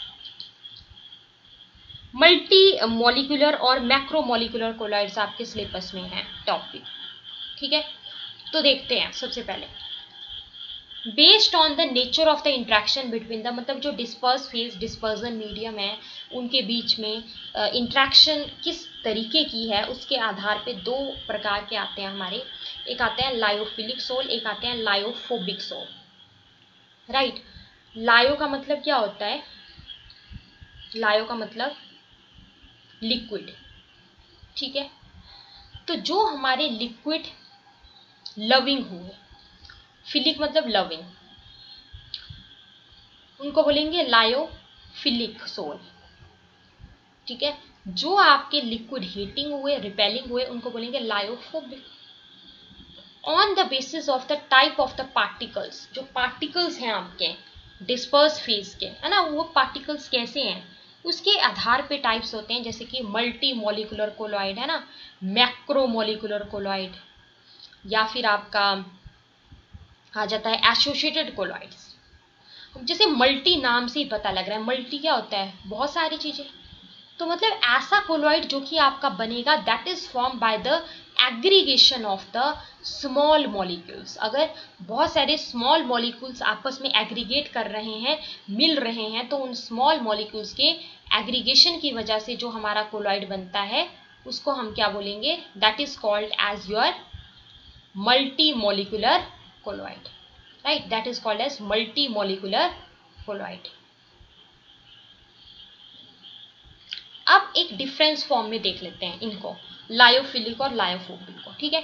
तो देखिए लायोफिलिक में क्या होगा, ये हमारा लिक्विड लविंग वाला था, तो यहाँ पे याद रखेंगे कि एक स्ट्रॉन्ग एफिनिटी है ना, एक स्ट्रॉन्ग एफिनिटी है, एक स्ट्रॉन्ग अट्रैक्शन है, क्योंकि लिक्विड लविंग वाला था। किसके बीच में, डिस्पर्स्ड फेज और डिस्पर्जन मीडियम के बीच में एक लव है, एक एफिनिटी है ना, अट्रैक्शन है। लेकिन यहाँ पर ये क्या है, लिक्विड रिपेलिंग वाला, तो क्या है, लो एफिनिटी है ना, बिल्कुल भी प्यार नहीं है डिस्पर्स फेज और डिस्पर्जन मीडियम के बीच में। अच्छा, नेक्स्ट आता है हमारा जो लायोफिलिक वाले सोल्स होते हैं ना हमारे, ये हमारे बन जाते हैं on shaking with the dispersion medium, they directly form the colloidal sol. अगर आप इनको ना शेक करते हो विद द डिस्पर्जन मीडियम तो डायरेक्टली ये आपके कोलॉइडल सोल बना देते हैं। लेकिन जो हमारे लायोफोबिक वाले जो होते हैं ना, ये ऐसे नहीं बनते हैं, ये इनडायरेक्ट मेथड्स के द्वारा ही बनते हैं सिर्फ, ठीक है, ये ऐसे सिंपल शेकिंग से नहीं बनने वाले हैं। These sols are prepared by indirect methods only, ठीक है। ये हमारा इंट्रिंसिक कोलॉइड होता है, याद रखिएगा, ये एक्सट्रिंसिक हो गया। अच्छा, ये इजी टू प्रिपेयर है, बताया सिंपल शेकिंग से, ये इनडायरेक्ट मेथड से ही बनेगा, it is difficult to prepare. Next, जो इसके पार्टिकल्स होते हैं ना, लायोफिलिक सोल के जो पार्टिकल्स होते हैं, ये माइग्रेट करते हैं टुवर्ड्स द एनोड और cathode in an electric field, है ना, एनोड की तरफ या कैथोड की तरफ जो पार्टिकल्स हैं इसके वो माइग्रेट कर जाएंगे। जबकि लायोफोबिक के केस में अगर हम देखें, सो द सोल पार्टिकल्स मे और मे नॉट माइग्रेट, कर भी सकते हैं नहीं भी कर सकते हैं, लेकिन यहाँ पे जरूर करेंगे पहले वाले में। अच्छा, ये जो सोल्स होते हैं ऐसे याद रखना ना कि जिस चीज को आसानी से बना दिया वो चीज इजीली रिवर्स हो सकती है, जिस चीज में मेहनत नहीं लगी वो चीज इजीली रिवर्स हो सकती है कभी भी, ऐसे याद रखने के लिए बता रही हूँ। तो याद हो जाएगा कि ये सिंपल शेकिंग से बनता था तो ये रिवर्सिबल है, ये कैसा है, इरिवर्सिबल, इसके लिए मेहनत लग रही है ना, मेथड्स कुछ लगेंगे स्पेशल तभी प्रिपेयर करेंगे, तो ये इरिवर्सिबल है। ये वाले सोल्स हमारे स्टेबल होते हैं, ये वाले कैसे होते हैं, अनस्टेबल होते हैं, है ना, ये वाले स्टेबल होते हैं, दूसरे वाले अनस्टेबल होते हैं। लायोफिलिक सोल्स के केस में देखें, सो जो सरफेस टेंशन होती है लायोफिलिक सोल की वो कम होती है than that of dispersion medium, लेकिन यहां पर surface tension of the sol is same as that of the dispersion medium. Viscosity की बात करें तो viscosity of the sol is higher than that of, अब देखो सरफेस टेंशन यहाँ पर लोअर है, विस्कोसिटी हायर है ना, उल्टा है, surface tension of the sol lower है than that of the dispersion medium, ये वाली चीज हायर वाली आ जाएगी, है ना, यहाँ पे दोनों चीजें सेम सेम है, ऐसे याद रखो सेम सेम में, ठीक है। एग्जाम्पल, लायोफिलिक सोल में एग्जाम्पल गम आ जाएगा आपका, स्टार्च आ जाएगा, जिलेटिन आ जाएगा, रबर आ जाएगा, है ना। लायोफोबिक में जैसे आपके पास मतलब ऐसे याद रखो जो सिंपल सिंपल सी जो चीजें हैं, गम हो गया, स्टार्च हो गया, रबर हो गया, उनको आप डायरेक्ट प्रिपेयर मतलब याद आप ऐसे रखिए कि डायरेक्ट शेकिंग से इनके जो सोल्स थे उनको प्रिपेयर कर सकते थे, तो ये लायोफिलिक में होते हैं। लायोफोबिक में हमारे जैसे मेटल सल्फाइड्स हो गए ना, हमारे मेटल सल्फाइड सोल हो गए, जैसे कि Ag2S है या फिर मेटल सोल हो गया, तो ये लायोफोबिक में एग्जाम्पल्स आ जाते हैं। मेन चीजें देखो क्या क्या इंपॉर्टेंट है, मेन बताती हूँ मैं। एक तो कौन सा इनडायरेक्ट मेथड के द्वारा ही प्रिपेयर होता है, लायोफोबिक। स्ट्रॉन्ग एफिनिटी और ये वाला तो इजीली याद हो गया ना। फिर कौन इजीली रिवर्स हो जाएगा, कौन नहीं होगा, ये भी याद हो गया। इसमें इरिवर्सिबल, इसमें साथ में अनस्टेबल, इसमें रिवर्सिबल, इसमें स्टेबल। ये भी फिर भी इसमें दिक्कत आ जाएगी स्टेबल और ये अनस्टेबल में, तो एक निमोनिक लिखिए रस, RS रस। ठीक है, R से क्या बनेगा रिवर्सिबल, S से क्या बनेगा अपना स्टेबल। और ये भी फिर आपको याद आ जाएगा, ये तो फिर ऑटोमेटिकली याद आ जाएगा ना, ये रिवर्सिबल और ये अनस्टेबल, जब ये रस वाला याद आ जाएगा। और बाकी सारे हो ही गए। इसके पार्टिकल जो है वो माइग्रेट कर जाते हैं, जबकि इसके कर भी सकते हैं, नहीं भी कर सकते हैं। ठीक है, एग्जाम्पल्स भी याद करवा दिए। नेक्स्ट चलिए आगे, मल्टी मॉलिक्यूलर कोलाइड। जैसे मैंने अभी थोड़ी देर पहले आपको बताया, मल्टी मतलब कि नाम से ही पता लग रहा है, तो इसका मतलब कि क्या होगा, एग्रीगेशन होगा बहुत सारी स्मॉल मॉलिक्यूल्स का। यहाँ पे जैसे ये अभी यहाँ पे पढ़ा दिया आपको, colloids which are formed by the aggregation of the small molecules, they are called as the multimolecular colloids. जैसे अगर स्टार्च प्लस वाटर है, तो यहाँ पर जो कोलॉइड बनेगा ये कैसा बनेगा, ये बनेगा मल्टीमोलिकुलर कोलॉइड। ठीक है, इसके अलावा आप देखिए एग्जाम्पल्स क्या क्या आते हैं और आपके मल्टीमोलिकुलर कोलॉइड में एग्जाम्पल्स दिए गए हैं, जैसे sols of gold, sulphur etcetera.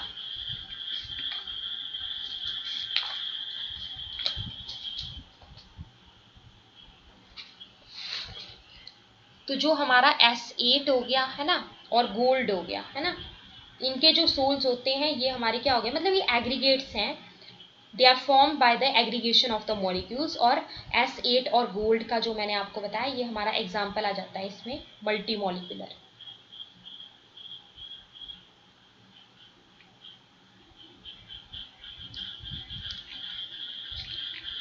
अब मैक्रोमोलिकुलर में क्या आ जाएगा आपका, मैक्रोमोलिकुलर में, मैक्रो का मतलब क्या होता है, मैक्रो मीन्स लार्ज, है ना। तो यहाँ पर जो आपके कोलॉइडल पार्टिकल्स होंगे वो क्या होंगे, macromolecules. Colloidal particles are macromolecules, macro मतलब लार्ज।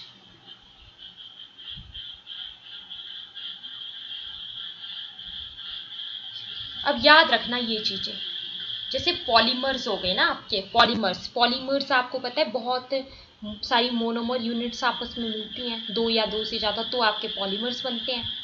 तो याद आ जाएगा कि जैसे पॉलीमर्स हो गया आपके, जैसे रबर हो गया, नायलॉन हो गया आपका, पॉलीथीन हो गया है ना, या फिर आपका ये स्टार्च हो गया, सेल्यूलोज हो गया, ये जितने भी पॉलीमर वाले जो हो गए, प्रोटीन एंजाइम्स हो गए, प्रोटीन्स हो गए, एंजाइम्स हो गए, ये हमारे मैक्रोमोलिकुलर कोलॉइड्स बनाते हैं।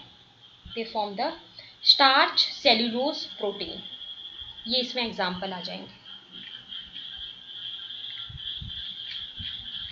मेन एग्जाम्पल देखिए क्या याद रखने हैं इसमें, आप याद रखेंगे एग्जाम्पल S8 वाला जो बताया मैंने, सल्फर वाला है ना, और sols of gold multimolecular में, सोल्स ऑफ गोल्ड और सल्फर वाला जो बताया। मैक्रो में याद रखेंगे ये जो पॉलीमर्स वाले आएंगे ना, जैसे rubber, nylon, polythene, starch, cellulose, proteins, enzymes. अब नेक्स्ट मैं आपको बताती हूँ और सिलेबस में क्या क्या टॉपिक्स हैं। आपके सिलेबस में टॉपिक है preparation and properties of colloidal solutions. तो प्रेपरेशन वाला पार्ट हम अभी स्टार्ट कर रहे हैं, प्रेपरेशन। ठीक है, तो पहला जो तरीका है ना वो है इलेक्ट्रो डिसइंटीग्रेशन, इसको ब्रिडिग्स आर्क मेथड भी बोलते हैं, इंपॉर्टेंट ब्रिडिग्स आर्क मेथड। ये जो मेथड होता है, this is employed to prepare the colloidal solutions of metal. Metal के कोलॉइडल सॉल्यूशंस बनाने के लिए क्या यूज होता है, ब्रिडिग्स आर्क मेथड। ठीक है, क्वेश्चन अगर पूछा जाएगा तो आप बोलेंगे कि कोलॉइडल सॉल्यूशंस, और क्वेश्चन आएगा which of the following colloidal solution can be prepared by the Bredig's arc method. तो gold, silver, platinum, gold, silver, platinum, right. इनके कोलॉइडल सॉल्यूशंस इस मेथड के द्वारा प्रिपेयर किए जाते हैं। ये एमसीक्यू पॉइंट ऑफ व्यू से इंपॉर्टेंट है।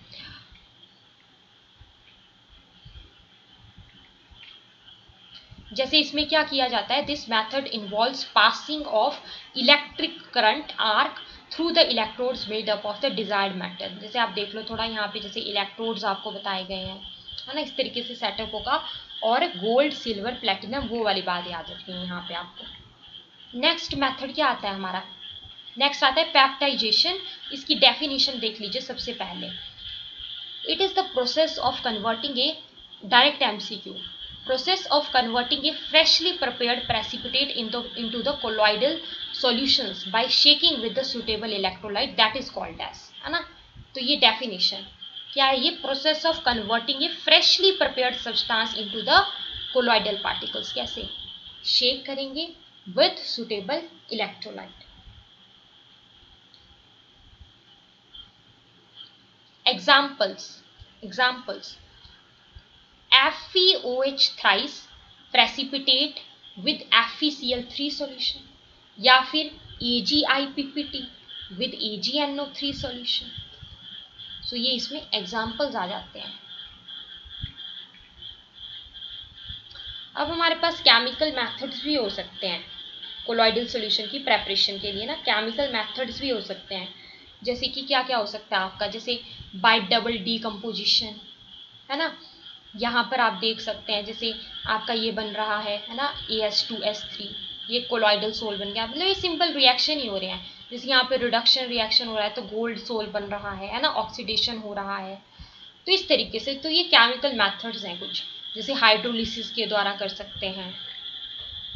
मेन जो नाम से थे वो ये वाला ब्रिडिग्स आर्क, गोल्ड, सिल्वर, प्लेटिनम। यहाँ पर पेप्टाइजेशन क्या होता है, इसके अलावा केमिकल मेथड्स हो गए। प्रेपरेशन के बाद आपके सिलेबस में टॉपिक है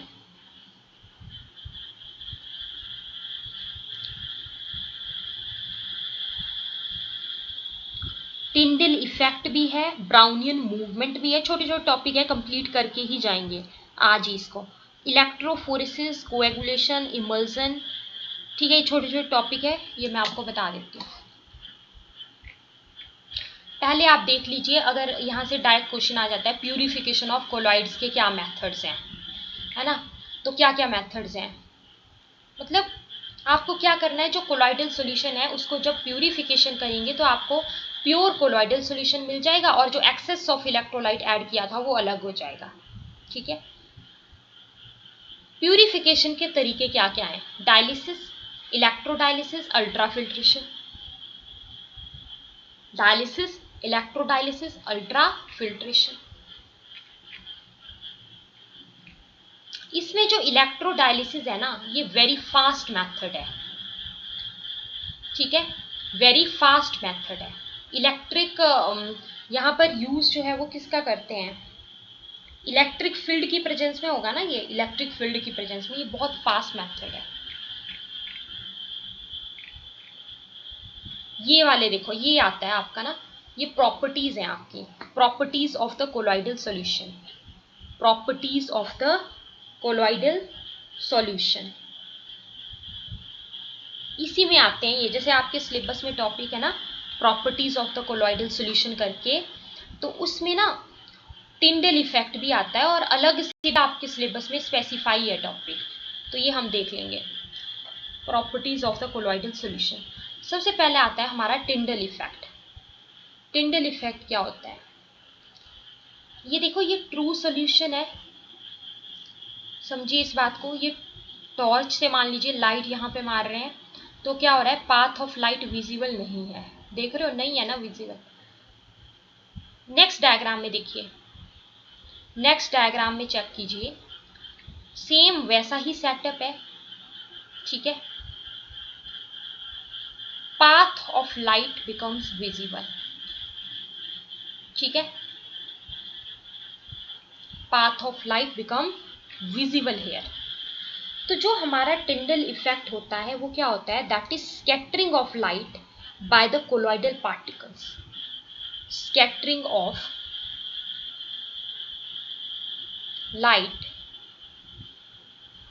by, note it down, scattering of light by colloidal particles. What is Tyndall effect? Scattering of light by colloidal particles,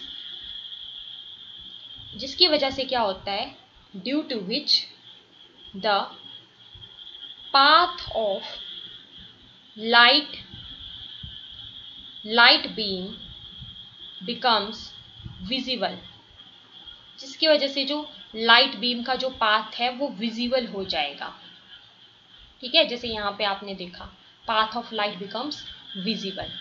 सो ये क्यों हो रहा है, पाथ ऑफ लाइट क्यों हो रहा है visible? It occurs due to the scattering of light by the colloidal particles. It occurs due to the scattering of light by the colloidal particles. अच्छा, और क्या क्या प्रॉपर्टीज आती हैं आपकी कोलॉइडल पार्टिकल्स की? जैसे कि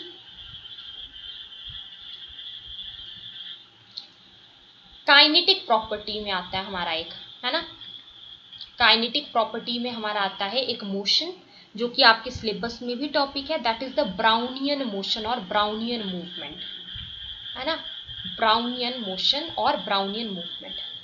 आप सबको पता होगा कि ब्राउनियन जब भी हम वर्ड यूज करते हैं तो ये हम बोलते हैं कि कोई जिगजैग मूवमेंट है, कोई क्या है, जिगजैग मूवमेंट है। तो जो जिगजैग मूवमेंट होती है आपके कोलॉइडल पार्टिकल्स की, उसको हम क्या बोलते हैं, उसको हम बोल देते हैं ब्राउनियन मूवमेंट। जैसे आप यहाँ पे देख रहे हैं, इसमें बताया गया ना जिगजैग, तो इस टाइप से। अब ये जिगजैग मूवमेंट क्यों होती है कोलॉइडल पार्टिकल्स की? It is due to the unbalanced bombardment of the molecules of the dispersion medium. So what is Brownian movement? It is the zigzag movement of the colloidal particles. Question I, it occurs due to the unbalanced bombardment by the molecules of the dispersion medium. अच्छा, इसके बाद आती है आपकी electrical properties में, colloidal particles की properties में electrical properties भी आती हैं आपकी। ठीक है, जैसे कि इलेक्ट्रिकल प्रॉपर्टीज में हम पढ़ेंगे, एक तो आपके सिलेबस में टॉपिक है इलेक्ट्रोफोरेसिस। क्या टॉपिक है? इलेक्ट्रोफोरेसिस, ये टॉपिक है सिलेबस का। ठीक है, इलेक्ट्रोफोरेसिस।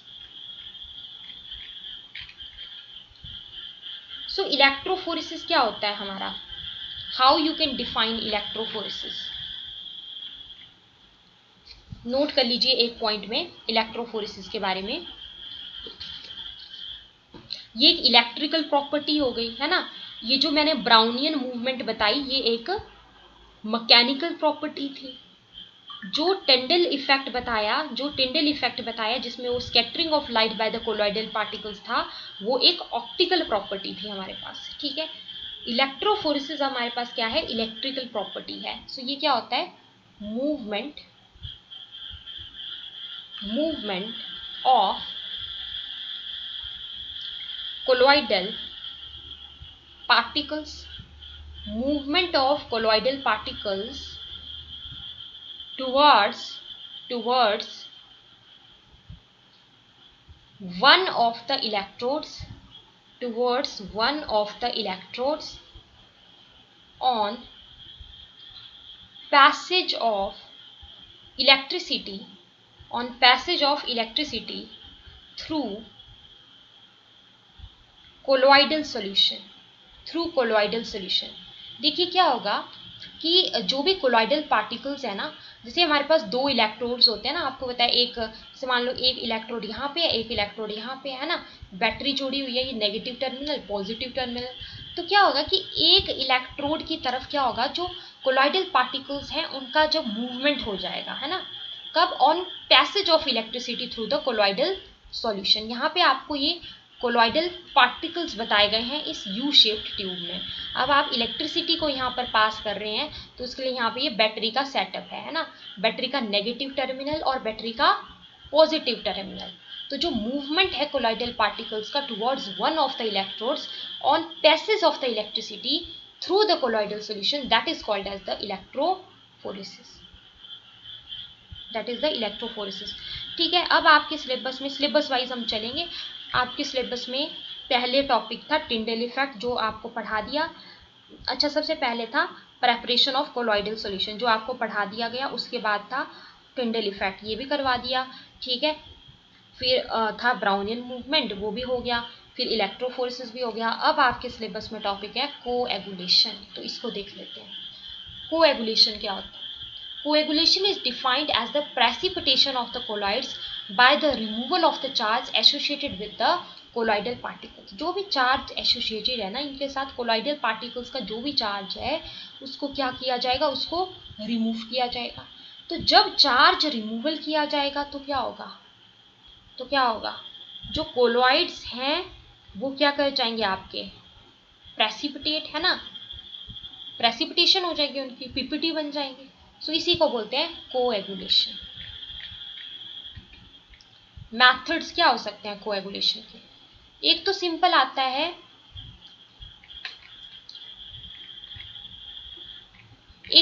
आपका सिंपल बाय बॉइलिंग और फ्रीजिंग द सॉल्यूशन। ठीक है, सिंपल बॉयल कर दो या फ्रीज कर दो अपने सॉल्यूशन को। दूसरा मेथड आता है इलेक्ट्रोफोरेसिस, है ना, इलेक्ट्रोफोरेसिस। तीसरा मेथड आता है बाय एडिंग सोल। सोल मतलब यहां पर सॉल्यूशन। क्या करेंगे हम यहाँ पे, coagulation of A solution may be done by adding another colloidal solution.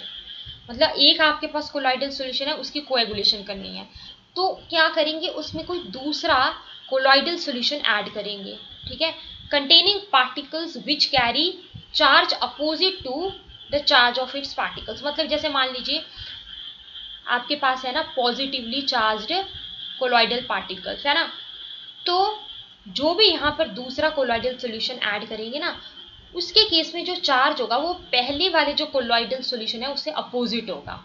ये बोलने का मतलब है ना, इस टाइप का ऐड करना है। जैसे एग्जांपल आप देख सकते हैं, एक जैसे हमने यहाँ पे ये ले लिया पॉजिटिवली चार्ज कोलॉइडल सोल, है ना, FeOH थ्राइसोल, ये पॉजिटिवली चार्ज है, ये भी क्वेश्चन आ जाता है। और ये आर्सेनिक वाला जो है सल्फाइड, है ना, As2S3, नेगेटिवली चार्ज वाला है।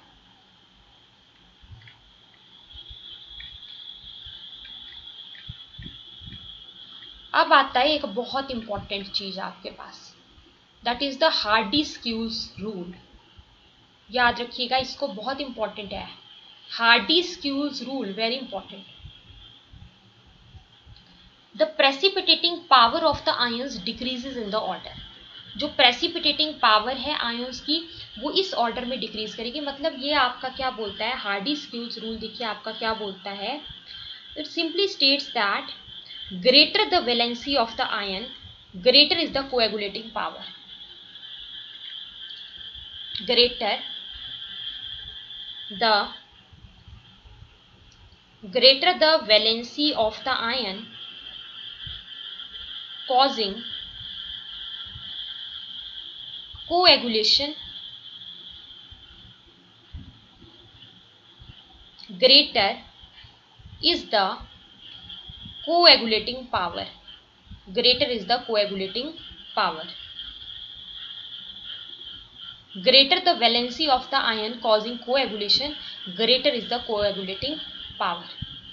जैसे देखिए यहाँ पर अगर आपको प्रेसिपिटेटिंग पावर या कोएगुलेटिंग पावर बतानी है इन आयंस की, मान लो आपको क्वेश्चन दे दिया गया अरेंज करने के लिए ना, जो प्रेसिपिटेटिंग पावर है या जो कोएगुलेटिंग पावर है उसके ऑर्डर के हिसाब से, तो हार्डी-स्क्यूज रूल क्या बोलता है हमारा, greater the valency of the ion causing coagulation, greater is the coagulating power. जितनी ज्यादा वैलेंसी है ना, चाहे वो आपका देखिए the precipitation power of an electrolyte increases rapidly with increase in the valence of the अनायन और कटायन, है ना, वैलेंसी जैसे बढ़ेगी। जैसे देखिए Al3 पॉजिटिव है, Mg2 पॉजिटिव है, Na पॉजिटिव है, तो कोएगुलेटिंग पावर का ऑर्डर क्या बनेगा, Al3 पॉजिटिव सबसे ज्यादा ना, ये कटायन है, वैलेंसी सबसे ज्यादा है इसके ऊपर, है ना, 3 पॉजिटिव है। ठीक है, Na पॉजिटिव सबसे कम वाला होगा। वैसे ही अगर आपके पास मान लीजिए कुछ अनायंस हैं, जैसे मान लीजिए आपके पास है PO4 3 negative, SO4 2 negative, Cl negative, तो आप देख सकते हैं इसकी इस अनायन के केस में वैलेंसी सबसे ज्यादा ना 3 नेगेटिव है, तो इसकी सबसे ज्यादा, तो ये तब आपका इंपॉर्टेंट है यहाँ से। आई होप क्लियर हो गया होगा। एक चीज मैं आपको और बताती हूँ थोड़ा सा यहाँ पे, गोल्ड नंबर क्या होता है। गोल्ड नंबर से रिलेटेड क्वेश्चन। सबसे पहले देखिए, गोल्ड नंबर एक प्रोटेक्टिव कोलॉइड है, ठीक है। ये क्या होता है, it is the minimum weight of it in milligrams which must be added to the 100 ml of a standard gold sol so that no coagulation of the gold sol takes place, ठीक है।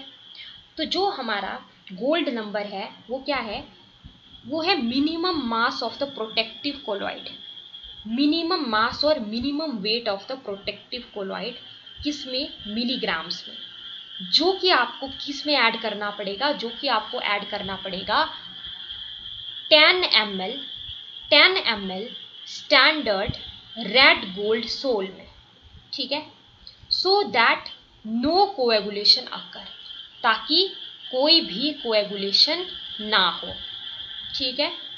when 1 ml of 10% sodium chloride solution is, जब आप क्या add करेंगे इसमें, 1 ml of 10% sodium chloride solution उसमें rapidly add करेंगे। So that is your gold number. अब देखो क्वेश्चन यहाँ पे क्या इंपॉर्टेंट है, ये वाली चीज जो ग्रीन इसमें डाली गई है बॉक्स में, ये बहुत इंपॉर्टेंट है, इसको नोट करिए। Smaller the gold number of A protective colloid greater is it's protective action. Smaller the gold number of A protective colloid greater is it's protective action.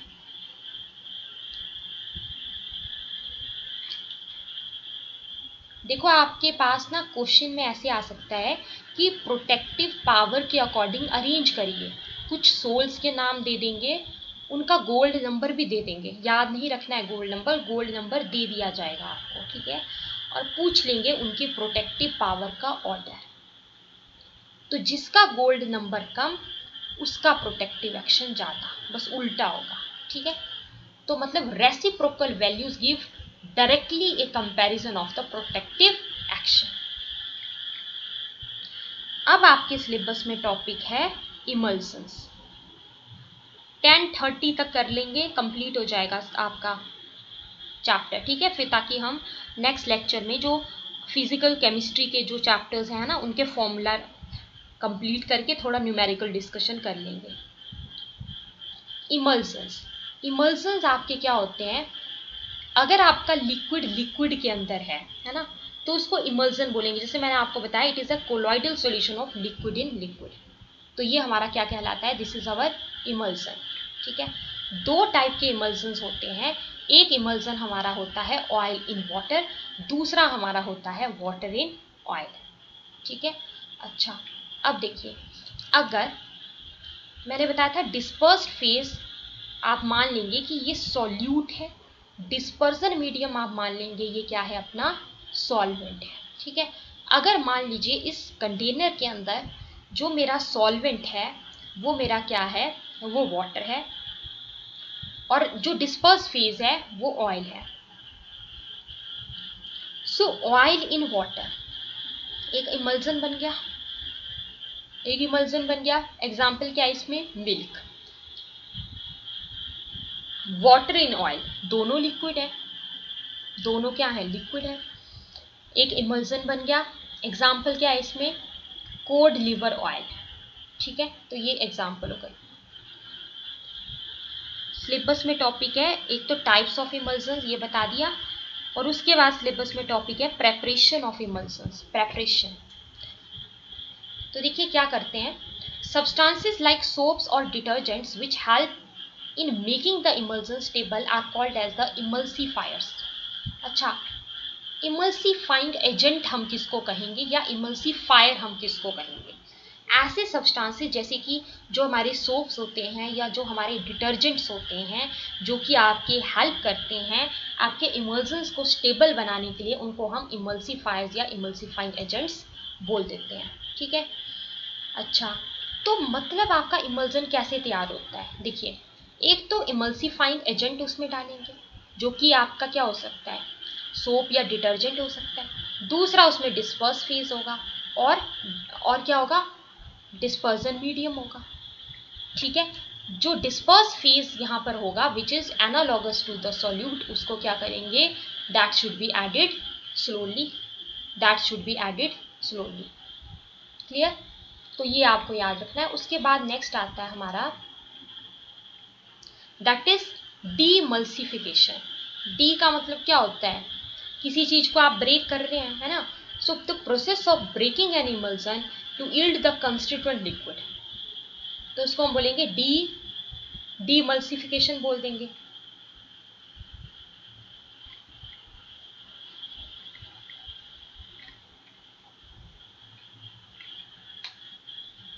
So इमल्सन्स topic भी हमारा complete हो गया। थोड़ा सा इसके बारे में देख लीजिए, जैसे डीमल्सिफिकेशन कैसे कर सकते हैं। Emulsions can be broken by heating, एक तो आप उनको हीट करोगे, है ना, या फिर सेंट्रीफ्यूगेशन कर सकते हैं, या फिर कोई इलेक्ट्रोलाइट ऐड करेंगे लार्ज अमाउंट में, या फिर केमिकल डिस्ट्रक्शन करेंगे इमल्सिफाइंग एजेंट की। कैसे, कोई एसिड आप ऐड कर रहे हो, है ना, उसके द्वारा कर सकते हैं।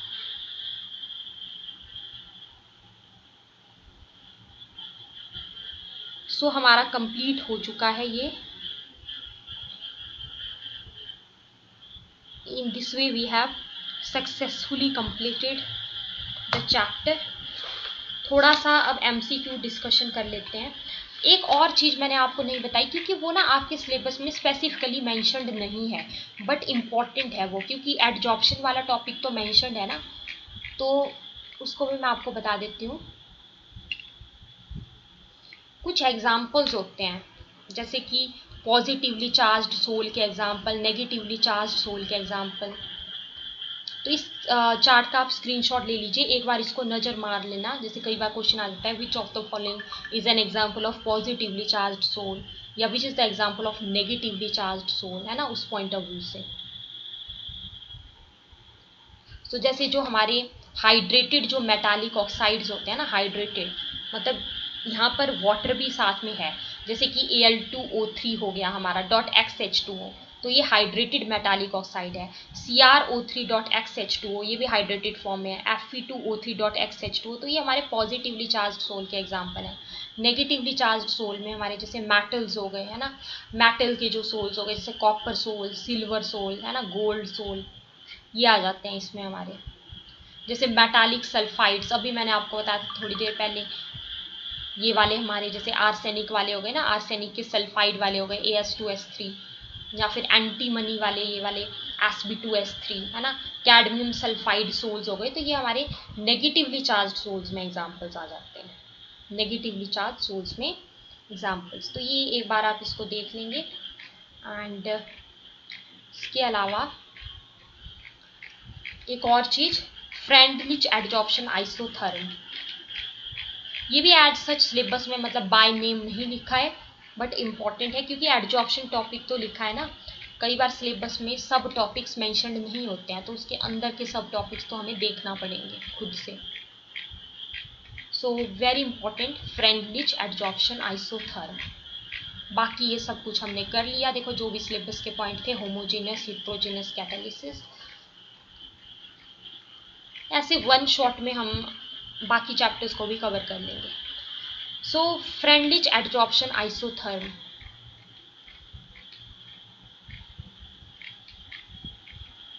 सबसे पहले ये है क्या, देखो जो फ्रेंडलिच एडजॉर्प्शन आइसोथर्म है वो एक ग्राफ है जो कि ड्रॉ किया जाता है between the extent of adsorption and pressure of the gas. ठीक है, ग्राफ की फॉर्म में क्या शो किया जाएगा, कितना एडजॉर्प्शन हो रहा है, extent of adsorption versus pressure of gas. Iso का मतलब कांस्टेंट, थर्म का मतलब ले लो टेम्परेचर से रिलेटेड। तो ये जो ग्राफ प्लॉट किया जाता है ये होगा eight constant temperature, eight constant temperature, इसको बोल दिया फ्रेंडलिच एडजॉर्प्शन आइसोथर्म। ठीक है, अच्छा देखिए यहाँ पर जो x/m होगा ना हमारा, ये हमारा एक्सटेंट ऑफ एडजॉर्प्शन को रिप्रेजेंट कर रहा होगा, जहां पर x आपका अमाउंट ऑफ एडजॉर्बेट हो जाएगा, m जो है मास ऑफ एडजॉर्बेंट हो जाएगा। जैसे आप देख सकते हैं यहाँ पे, देखिए amount of gas adsorbed x/m versus pressure at constant temperature, that is the Freundlich adsorption isotherm. ठीक है, अब यहाँ पर कंडीशंस क्या क्या है देखिए, low pressure, intermediate pressure, high pressure. Low pressure के ऊपर क्या होगा, x by M directly proportional to p। Intermediate के ऊपर क्या होगा, x by M directly proportional to p की पावर 1 बाय n। अच्छा, हाई के ऊपर क्या होगा, x by M directly proportional to p की पावर 0।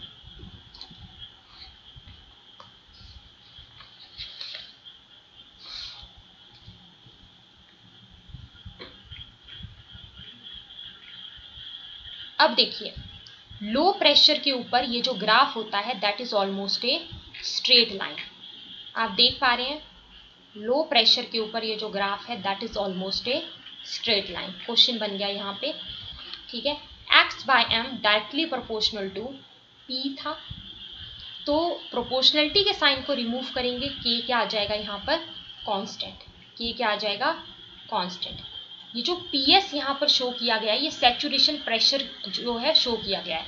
अब प्रेशर बढ़ाते जाएंगे तो एक पॉइंट के ऊपर क्या आ जाएगा, सैचुरेशन। ठीक है, अब एक्सटेंट ऑफ एडजॉर्प्शन डिपेंड नहीं करेगा फिर प्रेशर के ऊपर, है ना, डिपेंड नहीं करेगा, तो इसीलिए P की पावर 0 लिख दिया जब एक बार सैचुरेशन आ जाएगी। तो हाई प्रेशर के ऊपर क्या होगा, जो ग्राफ होगा ये एक्स एक्सिस के बिल्कुल पैरेलल हो जाएगा। राइट, हाई प्रेशर के ऊपर ये देखिए पैरेलल हो गया, ये देखो ये एक्स एक्सिस ना इसके पैरेलल हो गया ना ग्राफ, बिल्कुल देख रहे हो, तो ऐसा होगा हाई प्रेशर के ऊपर। यहाँ पर ये एक्स एक्सिस थी, ये देखो ये ग्राफ इसके पैरेलल हो गया। अच्छा, अब सैचुरेशन आ गई, तो जब एक बार सैचुरेशन आ गई ना, बढ़ाते जा रहे हैं प्रेशर को, तो अब एक्सटेंट ऑफ एडजॉर्प्शन प्रेशर के ऊपर डिपेंड नहीं करेगा, तो P की पावर 0 आ जाएगा। राइट, तो x by M directly proportional to P की पावर 0। अच्छा, प्रोपोर्शनलिटी के साइन को रिमूव करेंगे तो क्या आ जाएगा, x by M is equal to k, P की power 0। Hope this is clear.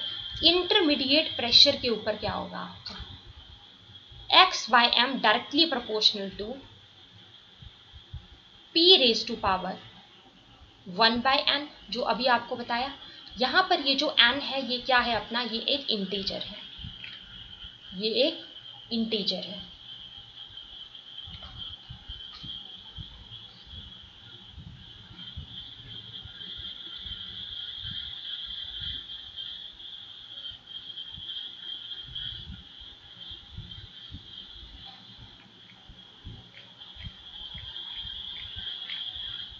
अच्छा, एक चीज और पूछी जाती है यहाँ पे कि इसमें जो स्लोप होगा ना ग्राफ का, जो स्लोप ऑफ द ग्राफ होगा, ठीक है, वो पूछा जाता है, that is equal to, direct question, तो slope of the graph is equal to क्या होगा, इसमें 1 बाय n होगा। ठीक है, 1 बाय n होगा। अगर आपको यहाँ से n निकालना है तो n क्या आ जाएगा, 1 बाय स्लोप आ जाएगा। इंटरसेप्ट ऑफ द ग्राफ क्या होता है, यहाँ पे log k होता है। इंटरसेप्ट ऑफ द ग्राफ क्या होता है, log k होगा। ठीक है, स्लोप वाला इंपॉर्टेंट है, 1 बाय n। अब जैसे यहाँ पर ये जो 1 बाय n मैंने बताया ना आपको, यहाँ पे बताया p की पावर 1 बाय n। ठीक है, तो जो हमारा यहाँ पर 1 बाय n जो होगा ना, इसकी जो वैल्यूज होती है, ये क्वेश्चन इंपॉर्टेंट, इसकी जो वैल्यूज है दैट लाइज बिटवीन 0 एंड 1। लिख लीजिए, where 1 by n lies between 0 and 1, between 0 to 1, ऐसे लिखिए, बिटवीन 0 टू 1। ठीक है, 0 से लेकर के 1 के बीच में इसकी वैल्यू लाई कर सकती है। सो क्या क्या बताया आपको, जैसे मान लीजिए ना हम लॉग की फॉर्म में बना रहे हैं इस ग्राफ को, जैसे देखिए log x by m versus log p, such that तो जो स्लोप ऑफ द ग्राफ होगा that is equal to 1 by n। ठीक है, इंटरसेप्ट लॉग के, राइट, और जो हमारा 1 बाय n है ना, दैट लाइज बिटवीन, इसकी जो वैल्यू है दैट लाइज बिटवीन 0 टू 1। सो इस तरीके से हमारा ये कंप्लीट हो गया। एक चीज़ आप और याद रखना, एक क्वेश्चन मैं आपको और बताती हूँ, जो हमारा एडजॉर्प्शन का जो फिनोमिना होता है ना, एडजॉर्प्शन जो होता है, एडजॉर्प्शन के केस में जो डेल्टा जी है यानी कि गीज free energy change, delta H यानी कि इंथैल्पी चेंज, डेल्टा एस यानी कि एंट्रोपी चेंज, ये सारी की सारी नेगेटिव होती हैं, all are negative. MCQ important, मतलब ऐसे दे देंगे which of the following is negative for the adsorption, तो ये सारी की सारी वैल्यूज एडजॉर्प्शन के लिए क्या होती हैं, नेगेटिव होती हैं।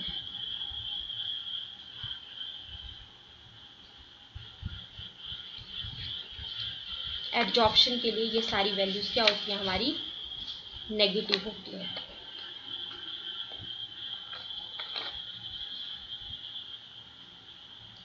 और एक चीज आप याद रखना, एक क्वेश्चन यहां से बनता है, let me share one note. इसका काम अब हमारा कंप्लीट हो गया, पीडीएफ का। अब रहते हैं थोड़े से एडिशनल पॉइंट्स। एक और मैं आपको क्वेश्चन की फॉर्म में ही वो चीज बता देती हूँ।